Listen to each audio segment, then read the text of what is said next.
Well, a man who knows Boris Johnson well is his former advisor, Thomas Corbett-Dillon. Thomas, thanks so much for joining us tonight.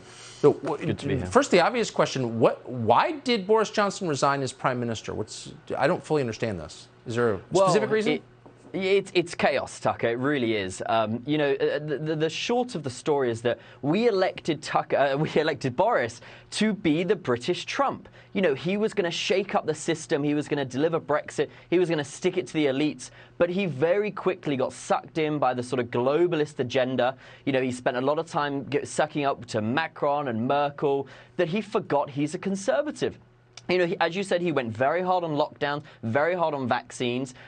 He became woke, and then he, fully signed up to this Greta Thunberg idea of the world is ending, which is not what the Conservative people voted for. Boris was elected by a very large group of working-class voters that it was the first time they'd ever voted for a Conservative politician.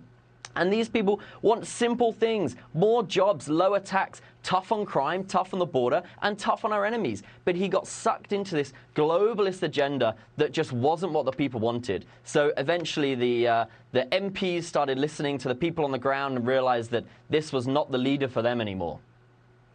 He so humiliated himself, and without offense to you, your country, I think, that you almost felt like there was something else going on here. Why would he have been sucked into the most conventional, dumb kind of lifestyle liberalism when he's obviously a very smart guy? Yeah, he sort of, fell in with that elite crowd, and he was, traveling the world. He did a lot of time trying to save Ukraine and all of these things. What seems to happen is the government just lost their way. They didn't know what they were trying to do.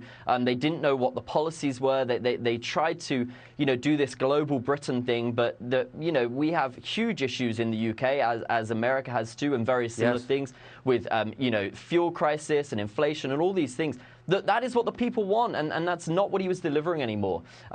So it's a shame, because he had a lot of potential. We were very excited when he had everything. He even had the hair like Trump, but it just didn't come through in the end. So sad. The whole thing is and also weird. I hope you get someone better. It doesn't sound like you're gonna. But Thomas, I appreciate your coming on tonight with that analysis. Thanks so much. Cheers. Thank you.